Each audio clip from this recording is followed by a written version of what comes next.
All right, welcome, folks. It is Friday, September 5th, okay? So welcome. St. Ed's is, pardon? It's not September. Whoa, let's go with February instead. Where did I get September from? All right, it's Friday, February 5th. And St. Ed's is having Catholic School Week this week, so they're doing, actually I think my class is meeting over there about right now. Obviously I'm not there, but it's only about 10 minutes worth. So we're videotaping class again for them, whatever. So, and we'll do this next Tuesday again too. So we're trying to keep things moving. Yesterday, a couple things came up. This was kind of an interesting thing. Doesn't really tie into the nervous system, but a 17-year-old gal in Georgia was playing in a volleyball game, had a heart attack during the game, okay, was shocked with a defibrillator, brought back to life, and as you read down through this article, it talks about doctors transported to the hospital. They found several blockages in her heart, and she had a triple bypass surgery as a 17-year-old, which is really bizarre. Why does she have so many blockages? I don't know, and it said that her family, the family didn't have any history of cardiac problems. Said there were symptoms before her heart attack. She had pain in her shoulder and had surgery for it, but that was not the source of the pain.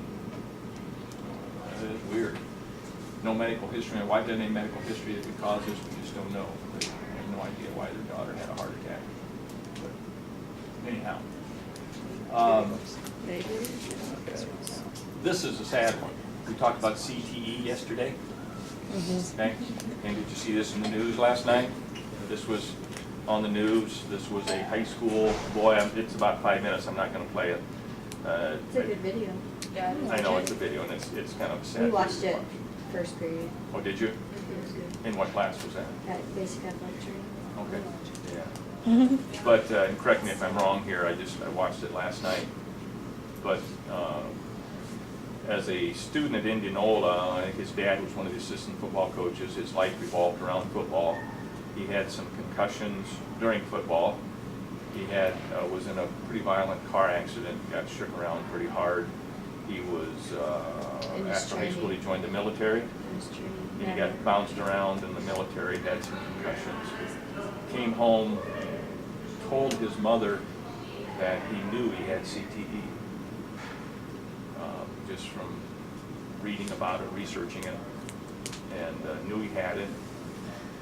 And it caused a lot of personality changes in him.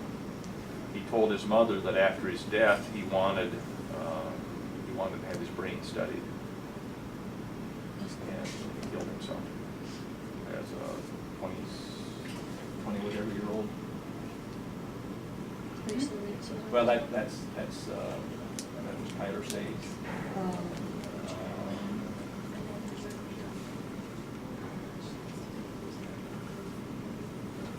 But He was in his 20s. yeah, I think it was 7 years after high school or something like that. Killed himself, and he left 2 notebooks in the family, including a journal documenting his daily battle with whoever had taken his body, his thoughts, and his life. Sad thing. But his parents say they're not against the game of football.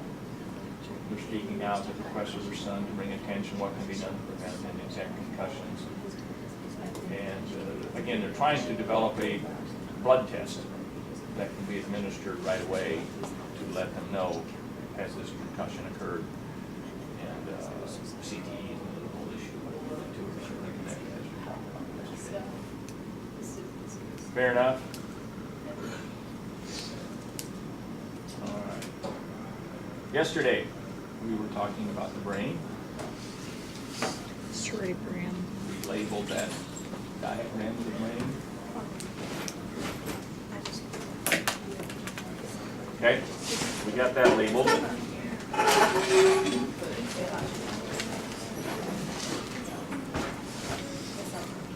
said the brain's divided up into different lobes. Frontal, parietal, temporal, occipital, I don't care about that, but those are underneath the bone that's named for the same. Okay? Functions. And this is, I think, about where we were yesterday, maybe. Mm-hmm. Just at the end. We were talking about interpreting impulses. Okay? And this would be the sensory function as messages come in.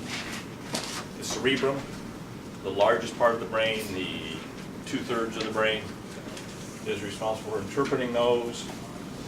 As the brain says, move your left arm, walk,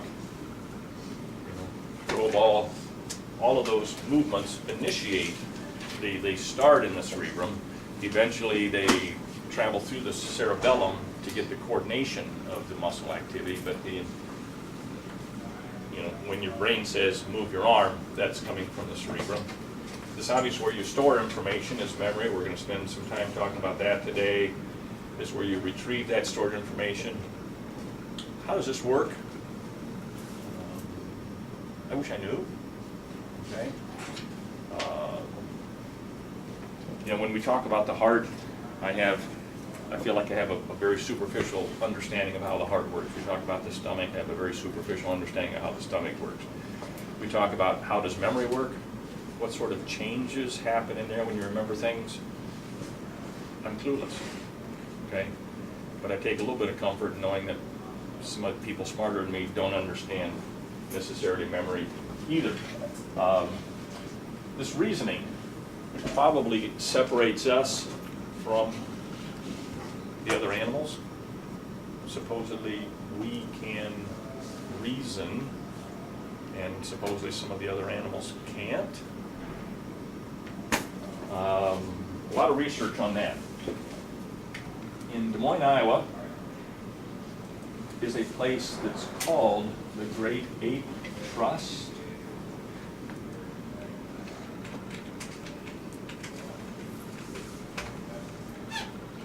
And what they did at this place, this is 230 acres, right south of downtown Des Moines, across the river south from Principal Park. Okay? And they have a number of bonobos there. A bonobo is not a chimpanzee. If I look at the chimpanzee, look at bonobo, to me they look the same, but they're quite different. Chimpanzees are a little bit mean. Chimps are not real nice animals necessarily. Bonobos are very mild and very non-aggressive kinds of things. But these bonobos, primarily this kanzi, has been used to determine how do we learn, how do animals learn. Been reportedly documented that these bonobos can think, make plans, understand simple spoken English. Kanzi has been shown making music, building a fire, crafting simple stone tools, and they've been the subject of many 400 scientific papers. Okay. The problem is this place called the Great Ape Trust. It was hard to get financing, and so they kind of went broke. One of the lead researchers was accused of mishandling funds.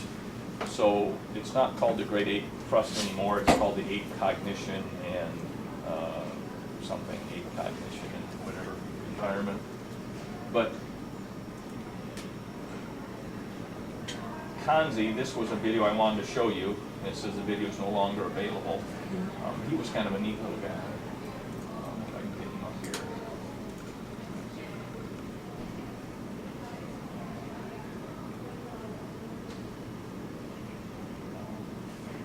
Kanzi there was this board, and I can't find the video that shows it.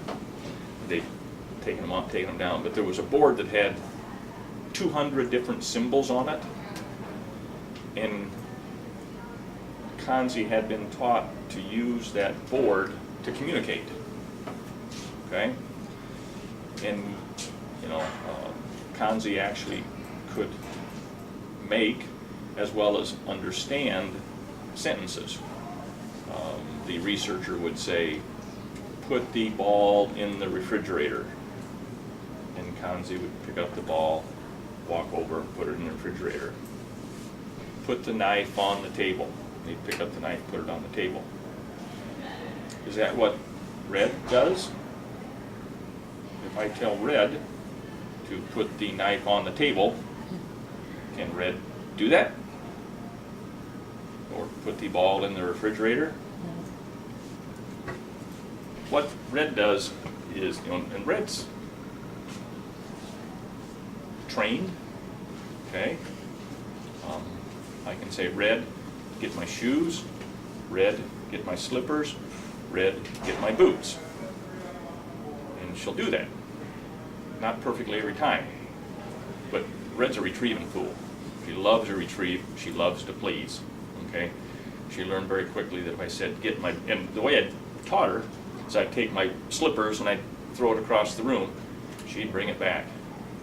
And I'd reward her. Red, get my slippers, and she'd bring it back. Then I'd throw my boots. Red, get my boots. She'd go get the slippers. No. Get the boots. And she figured out slippers versus boots versus shoes. Okay? Does that make her smart? Yeah. No. She was trained. Okay? We did, wife and I were walking around the block a couple days ago, and she was walking in the street because of the sidewalk, whatever, and and she dropped her scarf. We look back, and about 2 houses back, there's the scarf. So she starts walking back to get it. I said, no, Red will get it. So this was kind of a challenge. Go get means retrieve, okay? And Red understands that. So I said, go get the scarf. Well, she's not clueless what the scarf is. But she runs back there, kind of looks around, and she's looking for something. She knows go get means go get something. She looks back, and she kind of sniffs. I said, yes. And she runs back without the scarf. Red, go get the scarf. Okay? And after about 3 or 4 trips, she picks it up. Yes. Comes back, reward her, good dog, good dog. Okay, does that make her smart? No, she just loves to retrieve. She knew she was supposed to go get something. Okay? I just may have thought of another video. I don't think we'll go there. But there's another video of a what's the little hyper little sheepdog, not a collie, but what's the other one just like it? Sheltie. Close. What's the working dog? The little long-haired. Yeah. Anyhow, I can't think. But it's a dog that they need full-time work, lots and lots of energy. And this guy had taught his dog. He had 150, 200 different little toys, and he just taught his dog, get the bear, get the buffalo, get the parrot, get the monkey, get the squirrel. And he had all these things in a pile, and the dog would sort through and find the squirrel and bring it out, or get the buffalo and bring it out. Does that make the dog smart? No, those were all what are called conditioned responses. Okay? And what Red does is a conditioned response.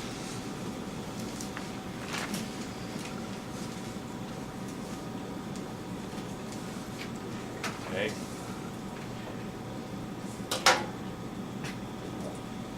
Pavlov's dog.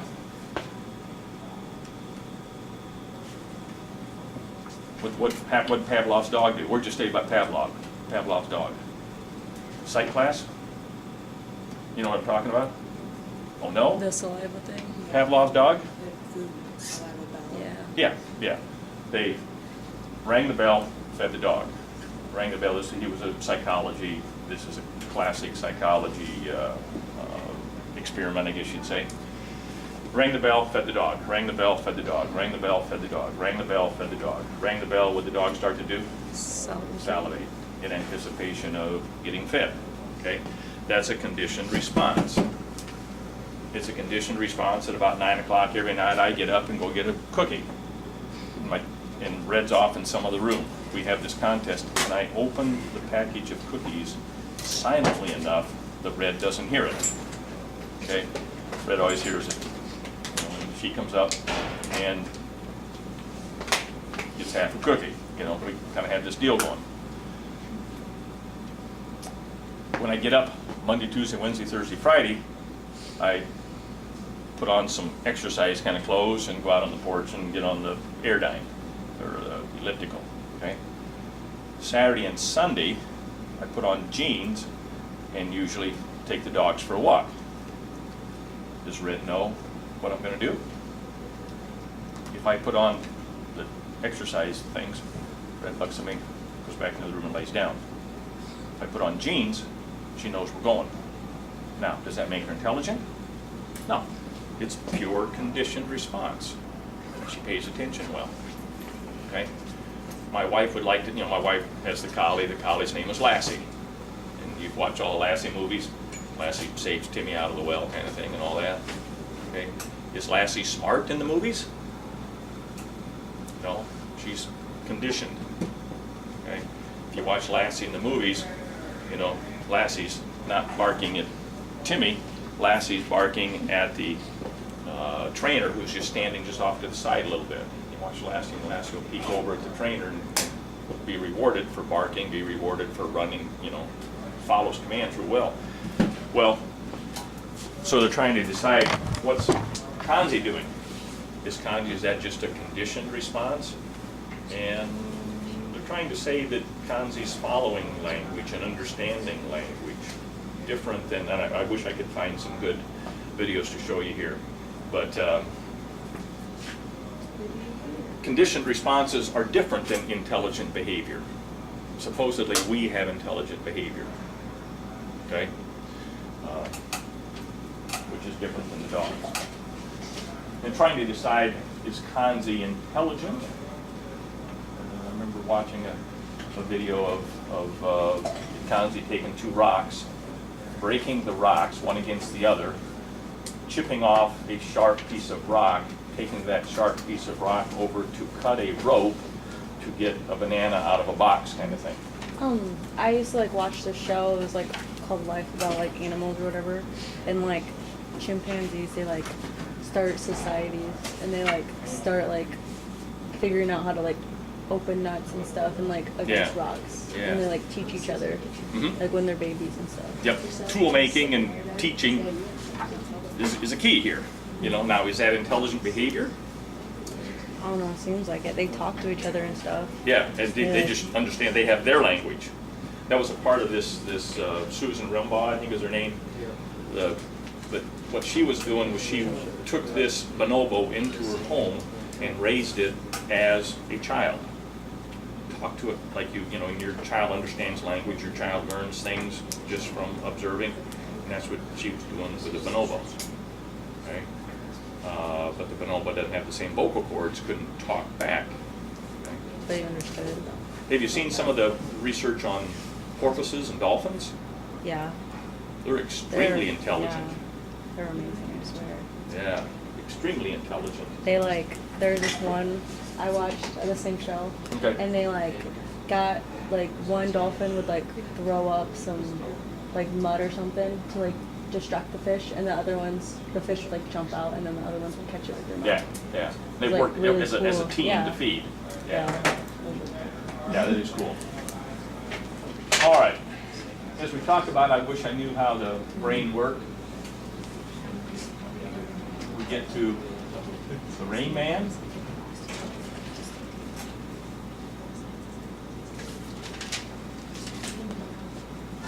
Kim Most Keith. savants have only one dominating interest. 1812 Rush Taylor called Cabot Tower pops when it buzzes. Kim seems to soak up everything. Poverty sucks. His interests range from boxing The Rumble in the Jungle, Ollie by an 8th round knockout. to politics I not Burns, Jim Magruder, won the Watergate. to the British monarchy. Second Plantagenet, Edward VII, George V, Edward VIII, George VI, and Elizabeth II. I know them all. They call me a mega savant. Extremely intelligent. It'll make the reference here that he's called a human Google. Okay? Started, and I will watch the rest of this, but he read books, two eyes, each, the left eye reading this page, the right eye reading this page. He would just scan a page in a few seconds and knew everything that was on the page. Okay. He was actually at Fort Dodge Senior High years ago, okay, and did a demonstration kind of thing. He was the subject of the movie The Rain Man. It's an old movie, but he was not in the movie. Okay, but you look at the guy, and he's an idiot.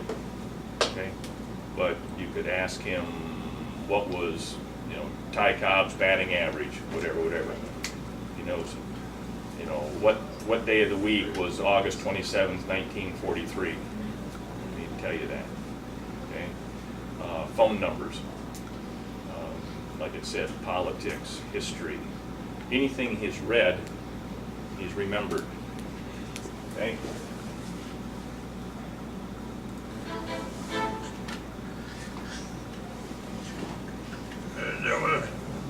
Dr. Darrell Treffert is an authority on savant syndrome and consulted on the movie Rain Man. And do you know? About once a century comes along a truly stellar savant in an already rare condition, and Kim is in that category. Kim's memory is not only deep, but it's wide, and that is very unique among savants. Most savants on record just memorize without understanding. He's begun now to improvise, to put those bits of information together in other than just recall kind of way. He's become a living Google. He can take these bits of information that are scattered from all these places and put them together in a way that is really remarkable. What is it that makes Kim's brain work in such an extraordinary way? And do his disabilities somehow enhance his memory? Kim and his father Fran are trying to find answers to these questions. He needs full-time care. Their quest is taking them from Salt Lake City to California for a week of testing with neuroscientists. Their first stop is San Francisco. Kim's been invited to take part in a study at the University of California. For doctor time, comes to roommate. Yeah, he needs full-time care. He could not live independently. He could not make decisions and do the things you would need to do to live independently. But he's, depending on how you define intelligence, he might be the most intelligent person in the world.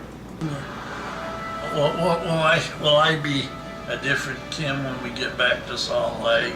Will I be unconscious when I come out? Neurologist Elliot Scher needs to know Kim's case history.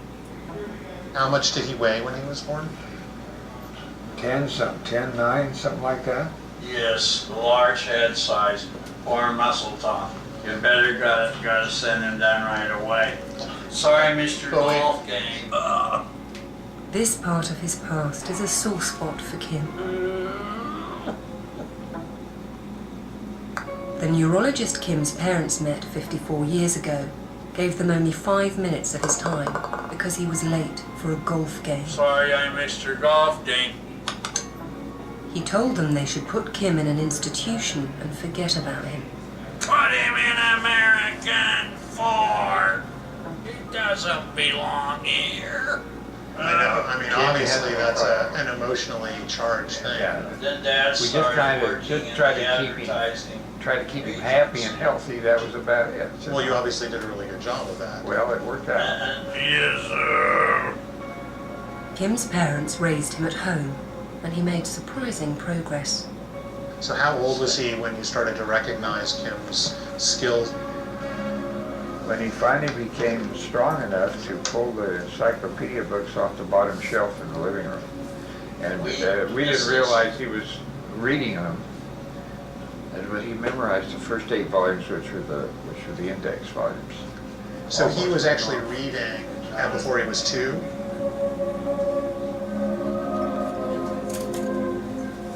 When he crawled, his forehead was one of the, almost like a snowplow. He crawled that way. Always had a red head.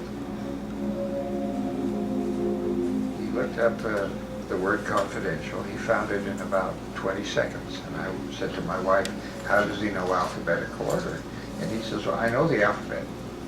He And talked that like was, that. and that was in 3. That was at age 3. His mom read him the definition, it was only about 2 sentences. And he read it, just like we did.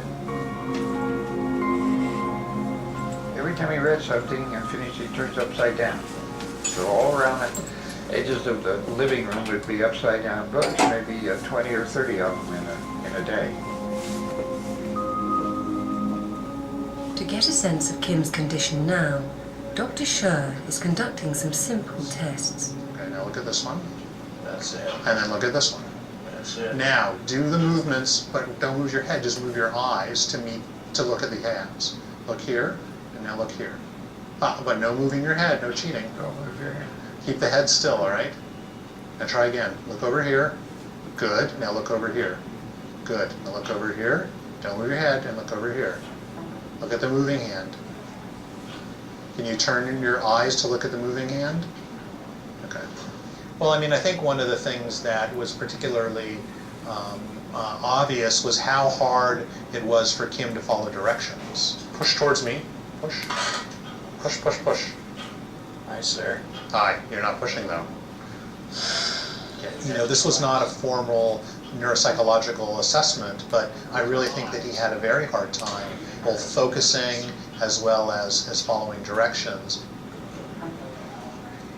This short consultation and physical gives the UCSF team a good grasp of Kim's disabilities, the reasons he needs Fran's help so much of the time. It's a duty of care that ends for most parents when their children are teenagers. Fran has been looking after Kim like this for 30 years. After lunch, he takes Kim back to the hospital for more testing.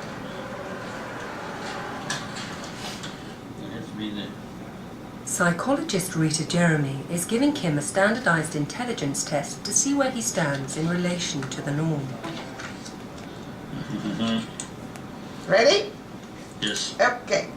7, 1, 3, 9, 4, 2, 5, 6, 8. 713-942-568. And another good lady, are you? I was surprised one of the items was the digit span, which is repeating strings of numbers of increasing length. 275-862-584. And so he went on to quite long strings. And then I gave him the next part of the test, which is to repeat different strings backwards. And he also was going quite far. 7, 2, 4, 8, 5, 6. 658-427. Got to get those senior citizens out.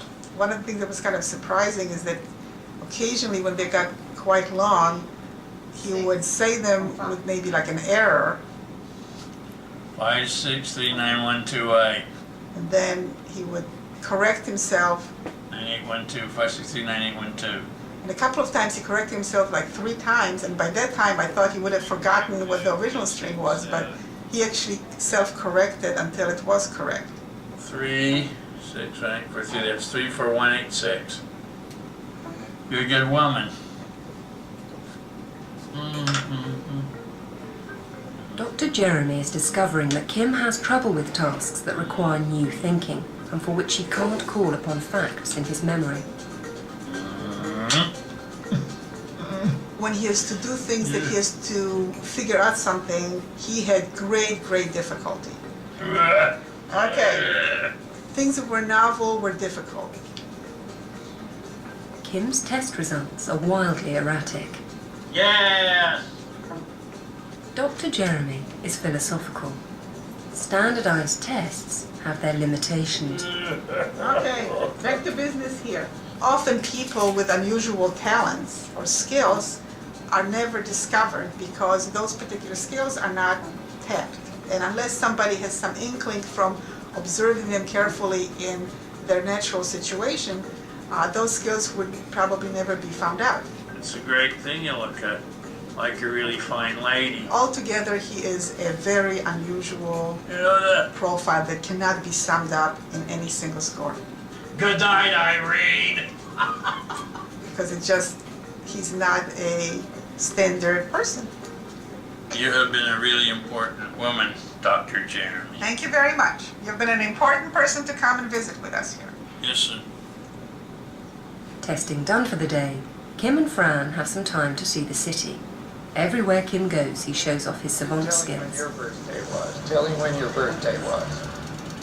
especially his ability to make calendar calculations. It was a Saturday and this year's a Friday. Yeah. You'll be 65 and 2060 on a Thursday.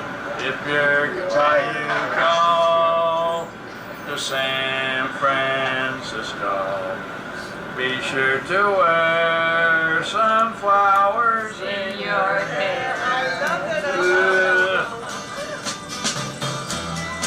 If you're going to San Francisco. Kind of strange how that brain works, okay? And when he was here, when he was at senior high, it's been quite a few years ago, students were invited to ask him different kinds of questions. And they said he does not like to do calculations, don't ask him math. So as long as you asked him dates, numbers, statistics, that kind of stuff, when was this, what was that kind of thing, he was on top of it. If you'd say, what's 347 times 216, he'd go, math, and he didn't want to do math. But it was bizarre. How does his brain work? I don't know. How do you remember that stuff? I'm clueless. Okay.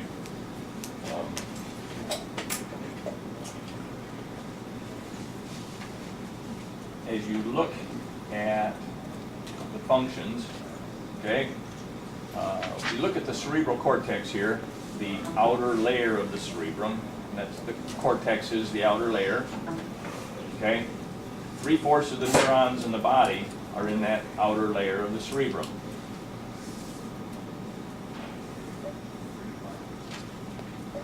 And they have identified where different functions occur. And that's pretty standard from one brain to the next.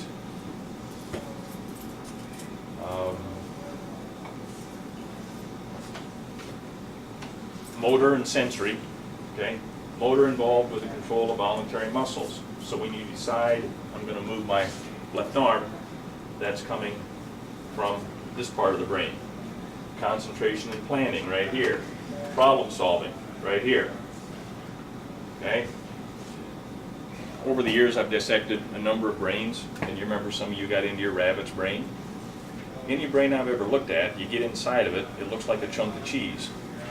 Okay? There's not little areas that say this and this and this and this. It all looks exactly the same.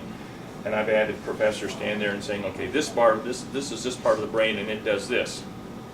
And right beside it, this part of the brain does this. Well, where's the difference? It all looks the same. I think they just make that stuff up. A lot of this has been determined by the damage that's been done following a stroke.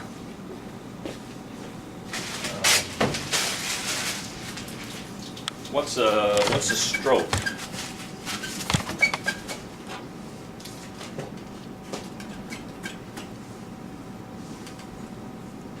What's a stroke? Lack of oxygen to the brain. It's under the category of what's called a CVA, a cerebrovascular accident. Cerebro, brain, vascular, blood vessels.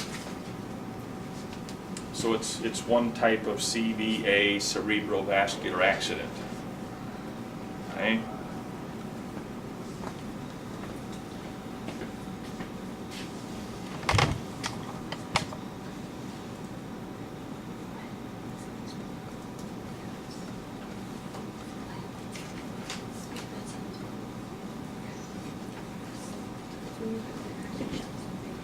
Where's it rank in terms of the cause of death? It's number one cause of death. What's number one? Heart. What's number two? Cancer. What's number three? Stroke. Okay? What's number three in terms of cause of death? So without a doubt, you've had someone in your family probably have a stroke. Now, you don't necessarily die of strokes, okay? What are the symptoms if someone's had a stroke? Pardon? Could be a numbness. Like pain in an arm. Chest. Could be pain. It's more like a loss of control. Is it both arms or one arm? Why not both? Because the brain's in hemispheres. The left side of the brain controls the right side of the body. The right side of the brain controls the left side of the body. And typically this blockage, this interruption of blood flow, is going to be in one side only. So it's typically not going to be both sides of the body. Okay? So it could be a problem with speaking and understanding. Could be some level of paralysis and numbness in the face, arm, or leg.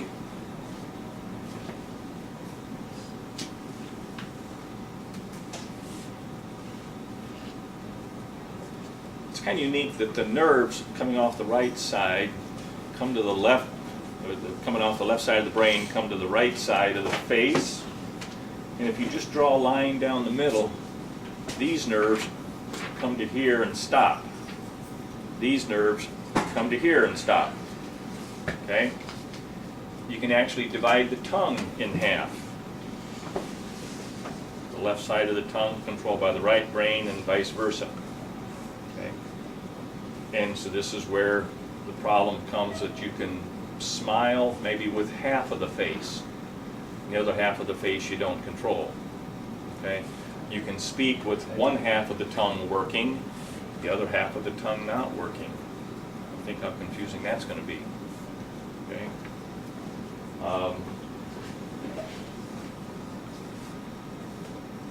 If you try to raise both arms over your head at the same time, if one arm begins to fall, you may be having a stroke. One side of the mouth may droop. Trouble with one or both eyes. Could be a severe sudden headache. Trouble walking. Okay? If you think Grandma or Grandpa's had a stroke, you say, Grandpa, let's just have you lay down here and let's take a nap, we'll see how you're doing. Just kind of sleep it off, see how you're doing later. If we need to see the doctor, maybe we'll go tomorrow. Is that your response with a stroke? Mm-hmm. Stroke, they speak in terms of FAST, F-A-S-T. Face, ask the person to smile as one side of the face droop. Arms, ask them to raise both arms. Speech and time. If you see any of those signs, call 911 immediately.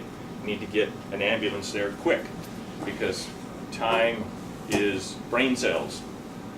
The longer those brain cells are without oxygen, the more damage it's going to be done.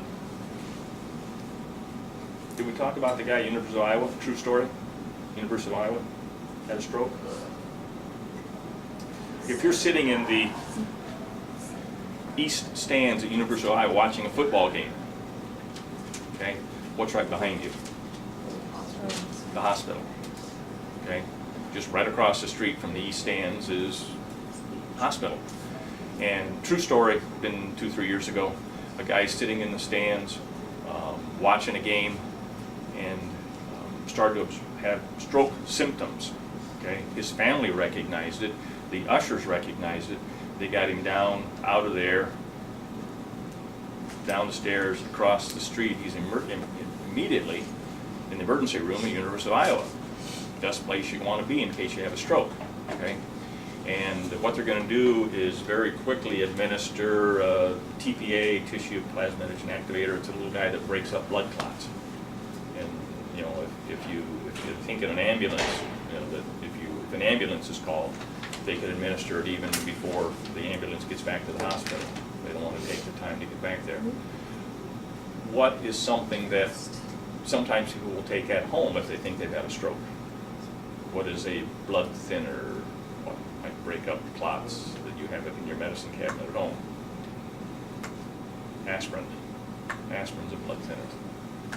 Okay? But anyhow, so the guy at University of Iowa, the story on the news was that because he was attending a Hawkeye football game, he happened to be in the right place when he had the stroke, and he was given the right drugs immediately, and broke up the clot, and he had no long-term effects from the stroke.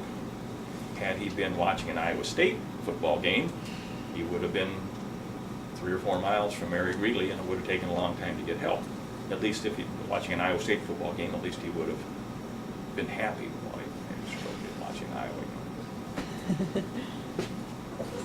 All right, the cause. Stroke occurs when the blood supply to the brain is interrupted or reduced. Okay, and of course that deprives the brain of oxygen, which can cause those brain cells to start to die. It might be because the artery is blocked. It might be because an artery is leaking. Okay, either way, you're disrupting blood flow to the brain. Okay, ischemic. About 85% are ischemic strokes. What's it, there? Do you see the word transient? If a person's a transient, what's that mean? You heard that word? You're a transient? It means you're homeless. You're just wandering from place to place. Okay? Well, a lot of these strokes are transients. It just means that it's a TIA, transient ischemic attack. It's a very short, very quick interruption of blood flow. In which case, you may have, and a TIA is kind of called a mini stroke. You have this TIA, and you might just go blank for a few seconds. Just kind of stare off for a few seconds while the blood flow was blocked. And then the clot moves on, and you come back. You may not even know you had a TIA. Or it could be a stroke where there's a full-time block and it causes damage. I don't know if we need to get into more of that right now. But you're going to be at greater risk in terms of lifestyle, if you're overweight, physical inactivity. Not sure how the heavier the binge drinking figures in. Not sure how the use of illicit drugs figures in. If you have high blood pressure, you're going to be at greater risk. Smoking, high cholesterol, any of those kinds of things. If you have a family history of strokes, age 55 or older, African Americans have a higher risk of stroke than people of other races. Men have a higher risk of stroke than women. Strokes can be temporary or they can become permanent. Okay? And you might see, a person who is walking okay with the right leg, doing okay with the right arm, but the left leg is just kind of being drugged, or the left leg, the left arm. We had a neighbor that had a stroke, and if he was going to get in the car, he would use his left hand to close the car door, but he'd use his left hand to pick up his right hand and put it in his lap, and he'd close the car door. Okay? He wasn't able to control his right leg very well or his right arm very well. Okay? And it could be speech, it could be a variety of things. It could be permanent, it could be temporary. So if a person's had a stroke, you can do scans and see what part of the brain was damaged, what part of the brain doesn't have oxygen. Okay, and then you can look at what is not working. So that takes you back to this kind of a view. And that's partially used to figure out what was damaged and what can't you do. Another guy that's kind of interesting that you read about, by the name of Phineas Gage. And Phineas Gage was a guy who worked for the railroad back in 1800s. He was using an iron rod to tamp dynamite down so they could blow up rocks or whatever. And as he used this metal rod to tamp the dynamite exploded, and it blew the rod up, came in under one cheek, behind the eye, out the top of his head, and the rod landed quite a ways away with parts of his skin and scalp and brain on it. 1850s, the guy should have died of a variety of reasons, should have died of infection if nothing else, okay? He survived for quite a few years after it, okay?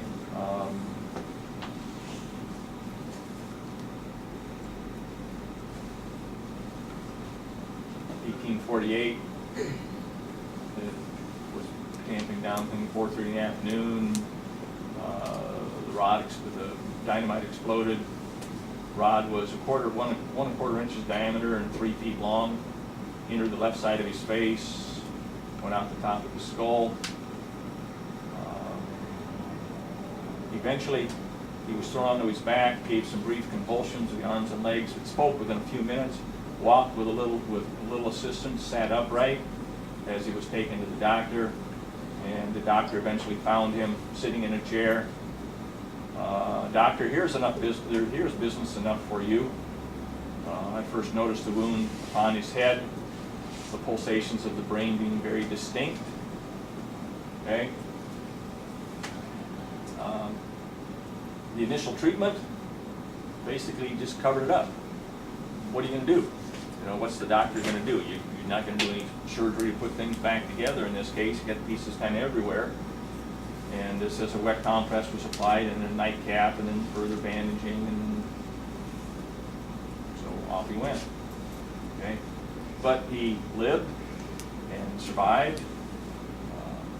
Different levels of consciousness, but eventually became conscious. He was different. It affected his personality. So he was not the same Phineas. But he lived some years after that. So he was kind of an interesting sort of guy. All right, moving on. This little chart is showing you what part of the brain, how much of the brain is devoted to different sensory areas. Okay.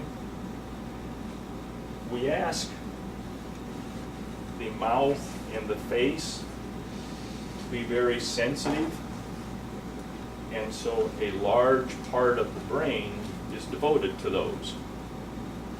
We ask the hands to be very sensitive. Therefore, a large part of the brain is devoted to those. Okay, this goes back to the day I touched, what did I get with the scissors? The 2 points, okay? And it goes back to that. In places like the foot, the leg, the thigh, the pelvis, the trunk, the arm, the forearm, we don't ask those to do anything very sensitive. Okay, and so a small part of the brain is devoted to those.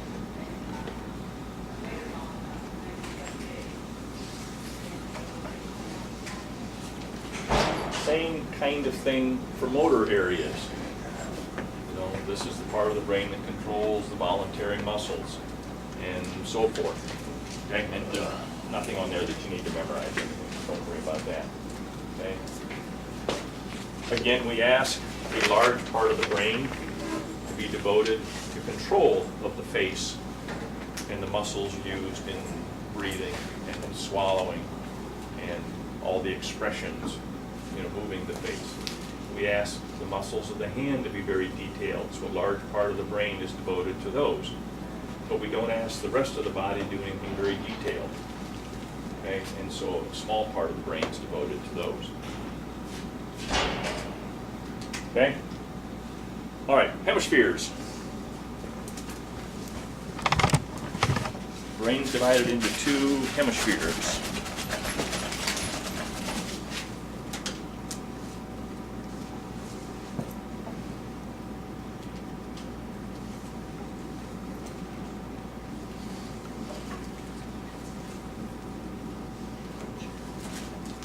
Left brain and right brain.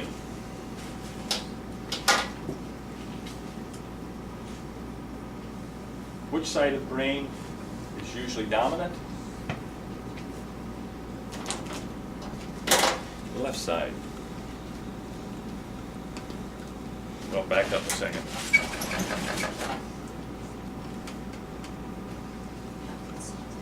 How do we know that the left side of the brain is usually dominant? It controls the right. Most people are right-handed. The left side of the brain controls the right side of the body, and the right side of the brain controls the left side of the body. Most people are right-handed. Left side controls such things as speech, writing, reading, verbal skills. I struggle a little bit with analytical skills. Not sure exactly what that means. I'd like to put that over there, but they go over here. Computational skills, 2 + 2 is 4 kind of thing. That's computing. Computational, not computing. Okay? My wife knows I talk this way about her. My wife is extremely left-brained. Some of you know my wife? She understands all of that speech, all that Spanish stuff. I don't have a clue what that stuff is. We met in college. And, you know, she was a Spanish major. I was just trying to pass Spanish. I just wanted out. That's all I wanted. I just wanted enough credit to get out and move on. They made me take a couple classes. Did not do well in it. They wanted me to memorize all those nouns and verbs and all those things. I still don't have much of a clue what those things mean. Okay? But she understood all that. She's great at it. Okay? She graduated from this high school with a very high grade point, top 2% of freshmen entering Iowa State, all that kind of stuff. She can read a chapter and tell you exactly what's in the chapter. Okay? She loved algebra. Okay. What math doesn't she like? Geometry. People in here like that? Love algebra, hate geometry. And geometry is easier than it used to be. But, you know, all those things where you get out the compass and draw little things and prove this line's parallel. I love that stuff, you know. I tend to be, I'm right-handed, left brain, but I'm not so good at this. I'm over here, okay? I'm looking around to see who's left-handed in here. Anybody left-handed? Nobody? If you're left